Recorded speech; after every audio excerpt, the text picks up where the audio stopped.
Okay, this is chapter 5. So we are going to cover, let me see, normal probability distribution. It take me a while to figure out how to combine this PowerPoint presentation and the z-score table that we are going to use. Here we go. So, but I found the way. So we are going to use it. Therefore, before you even start listening, please download z-score table from the folder of tables, and in the file folder where you have and PowerPoint presentation and tables. Okay, normal probability distribution. So far we have learned binomial distribution, right? That was a distribution of discrete variables that you can count it. Now we are learning the normal the probability distribution.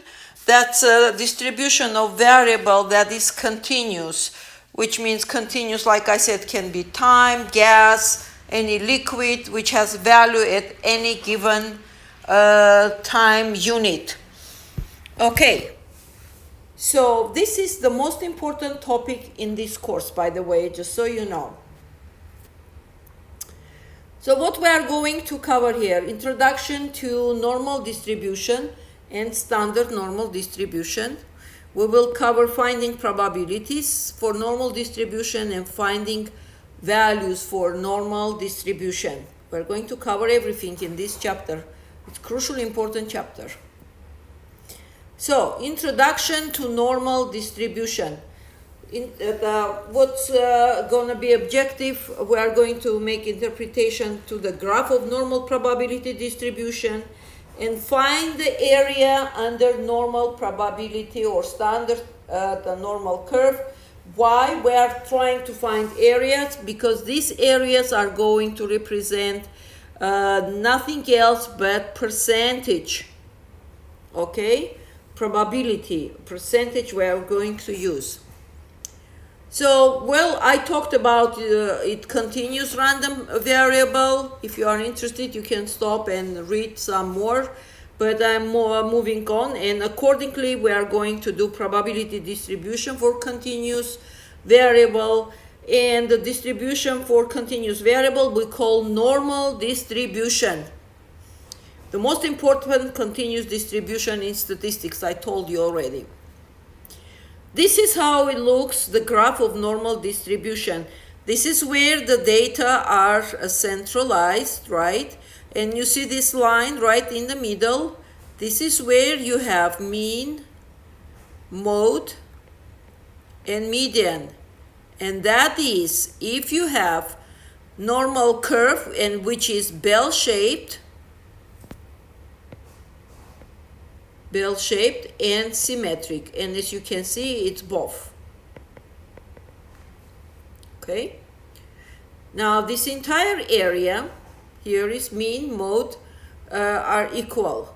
All is here, mean, median, and mode overlapping when you have normal distribution, bell-shaped.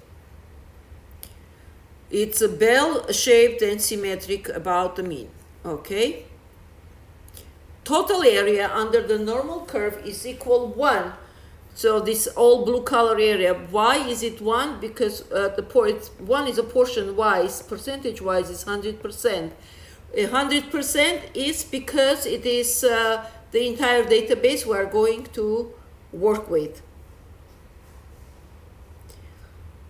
So this is what is interesting. The graph is running towards axis but never touches.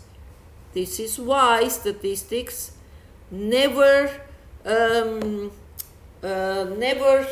give you any answer on any question by 100%, but rather have some error, space for error left. And the less error, the more precise will be, obviously, the probability in this case.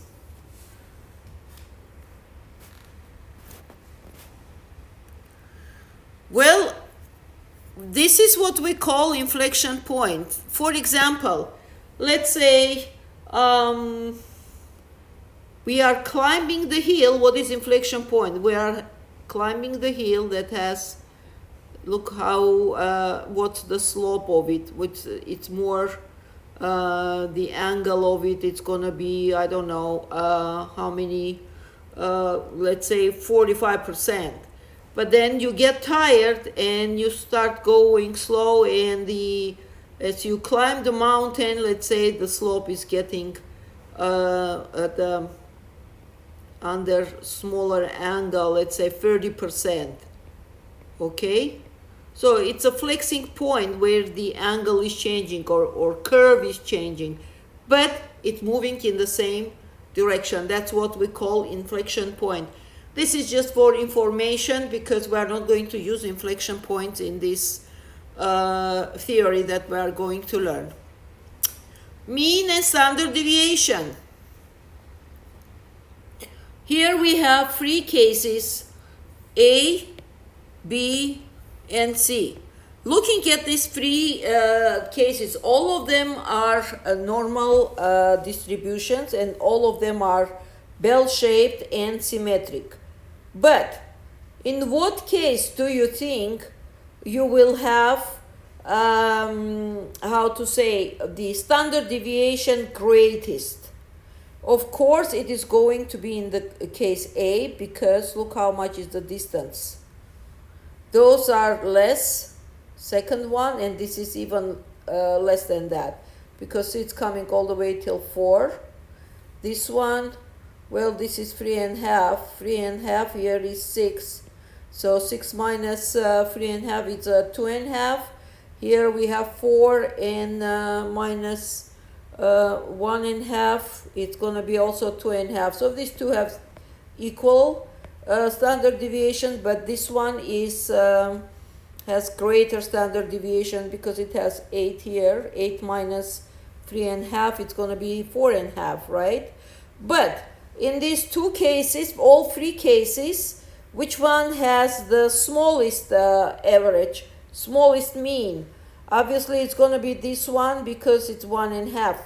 Here is 3.5. Here is 3.5. Yes? Okay.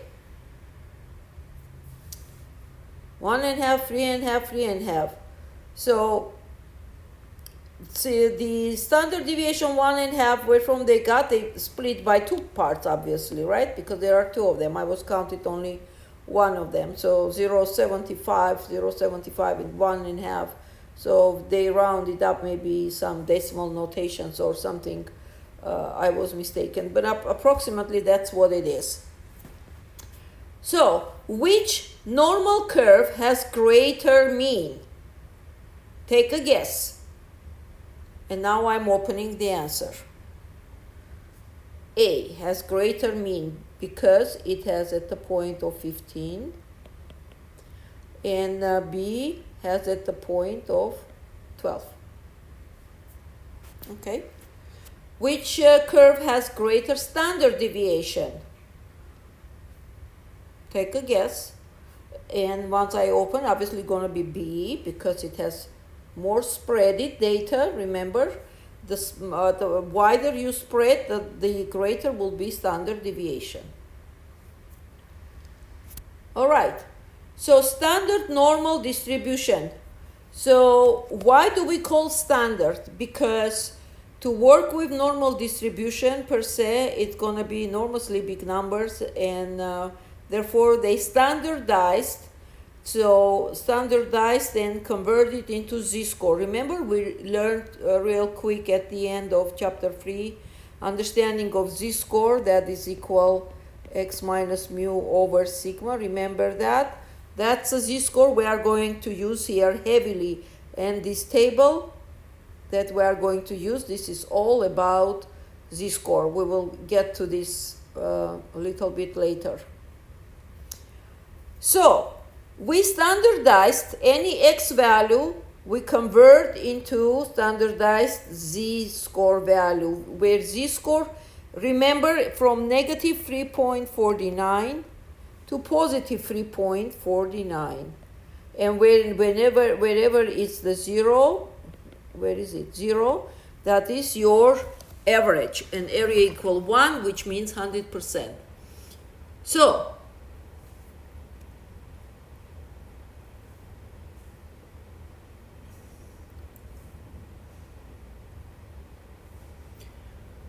z-score is equal value minus mean over standard deviation, x minus mu over sigma.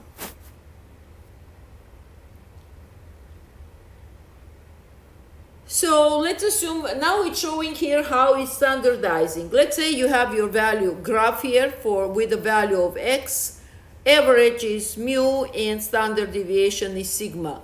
So after they standardize, based on this formula, z is equal x minus mu over sigma, they get precisely same graph, but instead of x, we get standardized version, and that's x gonna be replaced by z-score. And mu, it's gonna be equal 0 in this case. And sigma, always it's gonna be 1 for standard normal distribution. All right.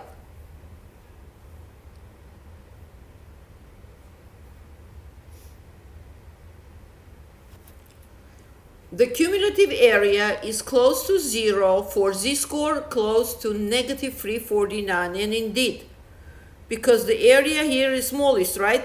And then from here, it's gonna grow, the area gonna be grow, and until here, we'll get 100%.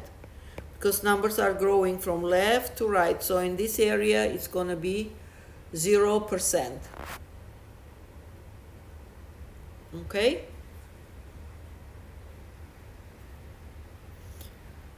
There we go. See, it's growing, it's covering. Let me go one more time. Look here. So it's growing from 0% area and moving all the way to 100%.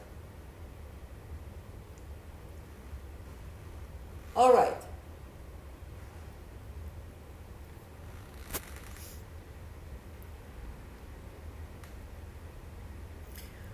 So, find the cumulative area, or how many percent it will be when z-score is equal 0. Remember, when the z-score is equal 0, it's right where the mean is. So every time, remember, when mean is equal 0, that means z-score is equal 0. And it's going to be, because it's right in the middle, it's breaking into 50-50, so it's going to be 50% the area. Okay? The cumulative area is close to 1 or 100% for the z-score equal positive 3.49, because that's the maximum z-score can be, right? 3.49. Okay. And the closer to 3.49, the higher is our percentage or probability. So how we are going to find the cumulative area for the z-score? First of all, let me tell you, if z-score table is everywhere on the internet, once you type z-score table, you can find bunch of tables. Z-score table, but it's served for different cases. There is a z-score table, and you will see it shaded. That's the area is showing from z-score to the left area. There is a table that's going to show from z-score to the right area. And there is a table that is going to show between two z-scores. Z1, Z2, it's going to show with area in the middle. We are going to work. That's not what I mean. Let me go back. Okay. Here is the table. See, we are going to work with the table that shows to the left. See that? Shows to the left. Okay, now let's go back to show how it works.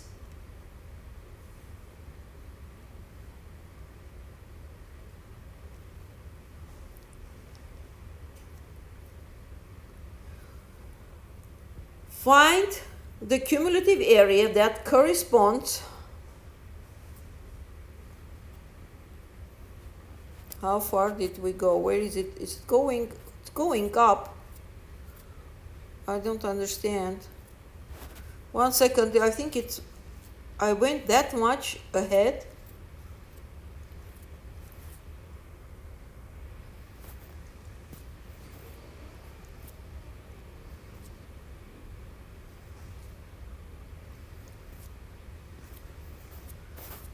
Jesus Christ. I went too much ahead. Let me see. Well, it will be easier to do this. Yeah, no. Where are we? No.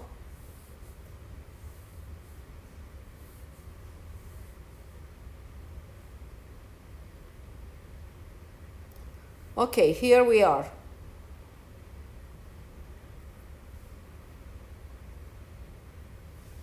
So we need to find the cumulative area that corresponds to a z-score of 1.15.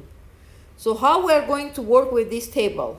Horizontally, this z-score usually consists of whole number, let's say, and 2 decimals. That's it.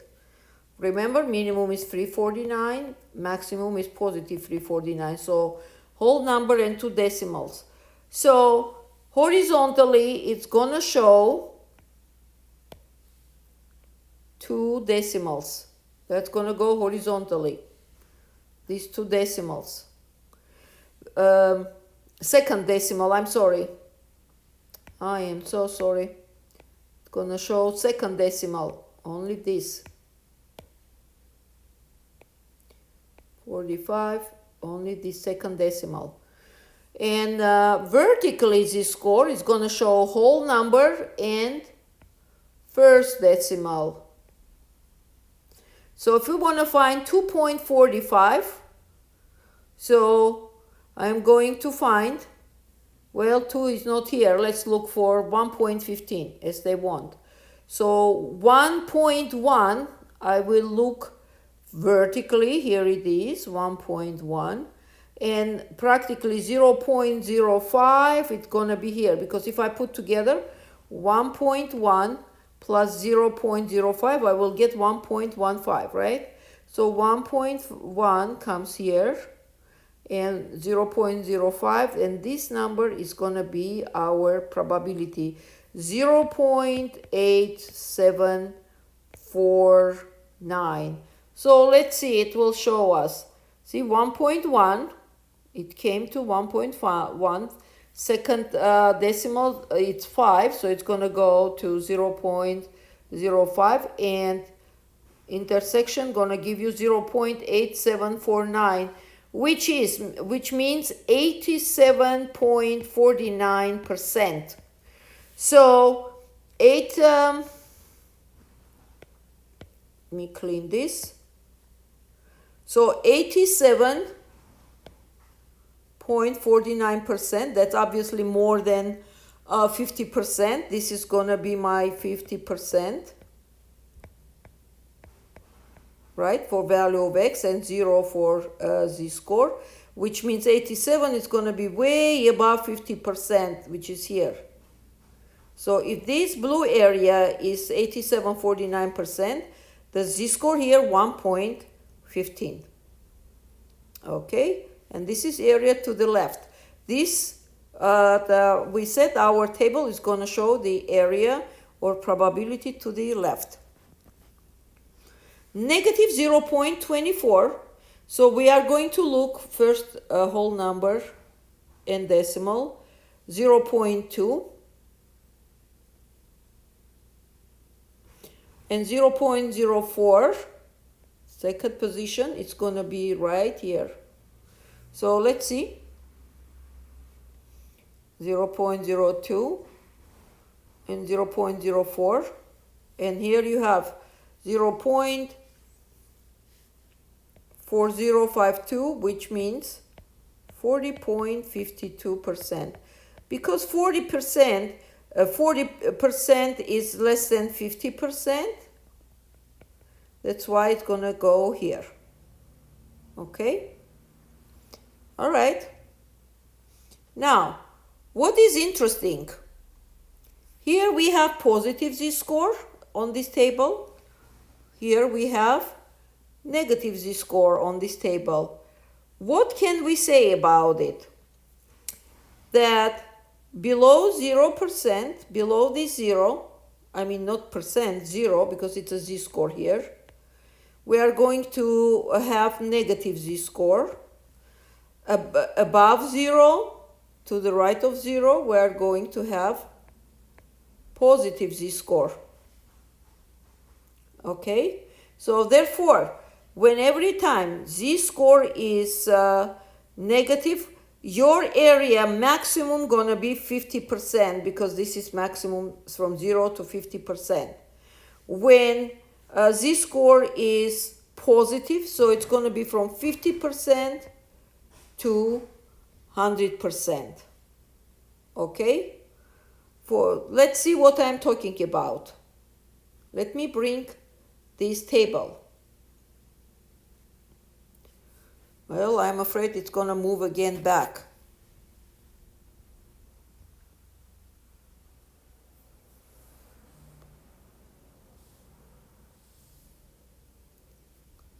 Here we go. So, look what we have here. We have 2 pages of z-score. One page is negative. Look here. It doesn't let me write, so one page is here, z-score, vertically it's going negative numbers. And the other page is z-score, it's going all positive numbers.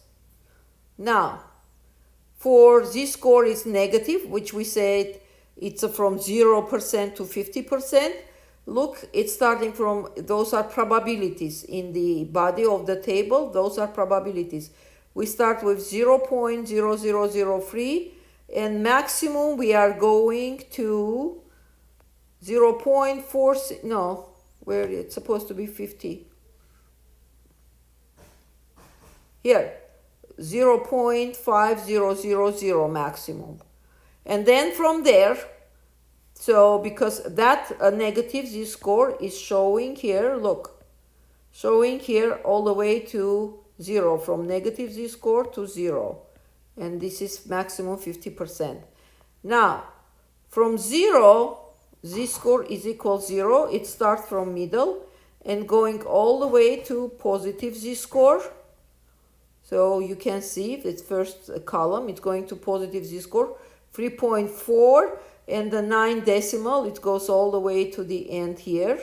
And the area, it's going to be from 50%, and will go all the way till 99999. See, 9998. So it will go all the way from here to here.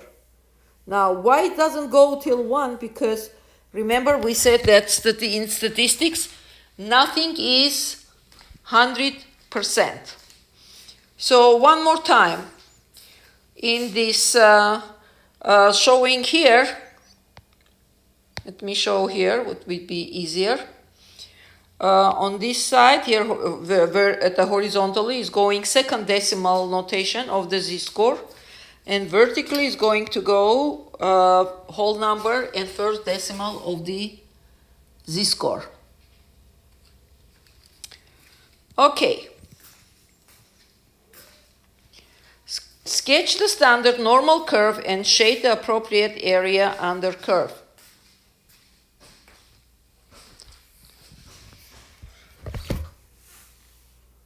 So we need to find how much will be the area to the left of z-score 1.23. Z-score equal 1.23. Let's find it.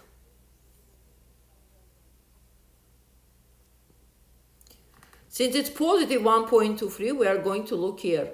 1.2, it's right here. See, I'm zooming 1.2. And where is free? Free is coming right here.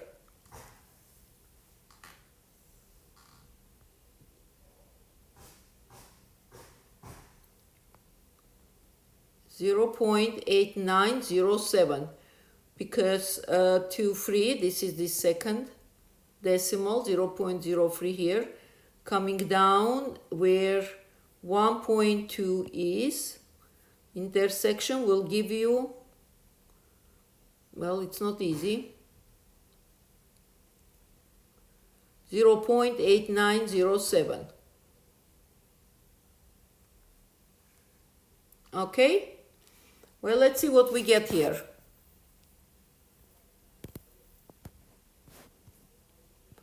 There we go, 0.8907. Next, now we want to find the area to the right. How are we going to do it? We know that area to the left is 0.8907, and we know that total area is 1. So if we take this one, do minus 0.8907, that is going to be 0.1093. Okay, we understand? Because total is 1. Our table is going to always show the area to the left.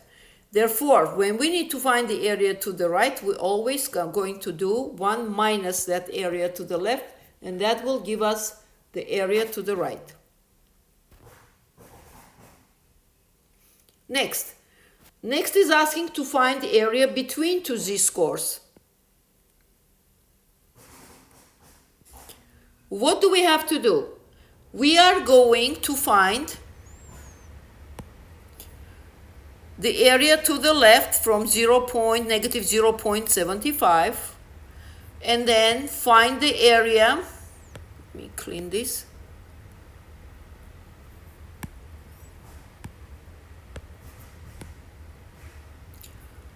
So this is area to the left. And then we need to find the area from 1.23 to the left still. And then once we take this entire area for 1.23, and if we subtract the area for, let me see, if we subtract the area for 0.75, we will have left this area, correct? Which will be subject of our interest. Let's see. For negative 0.75 is 0.2266. Let's do it. So negative 0.75. Where is my table? Here it is. Negative 0.75. Negative 0.7. I'm looking for here. Here's 0.7. And where is my 5? 5 is coming right in the middle. Okay, I'm coming here, right in the middle. And that is going to be 0.7 and 0.2266. 0.7. Here it is, 2266, right here, 2266. Okay, that's 2266. If you go vertically up, it's gonna come to 0.005, and horizontally it's gonna come to negative 0.7 right here. So the same thing, same way is 1.23. 1.23, it's a positive one. 1.2, and we need to find 3. This is going to be your free is 0.8907. Okay? Once we have it, all we have to do, subtract from each other, and we will get the result. Okay? Next, find the area under the standard normal curve to the left. So try to find it. I would put on the post this video and find yourself the area for z-score equal negative 0.99, and then you can turn it on. So negative 0.99.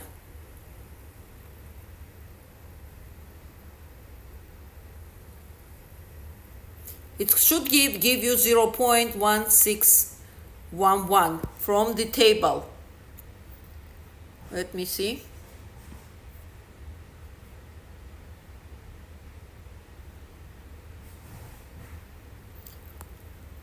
.9 and another 9. It's going to be all the way to the end, I was guessing. Yeah, indeed. 0.1611. If you go up, it's going to be 9 here on the top. See, it's 9. All right.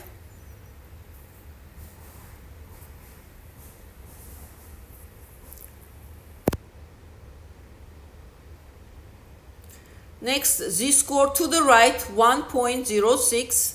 So you try to find to the left 1.06, and that should give you 0.8554.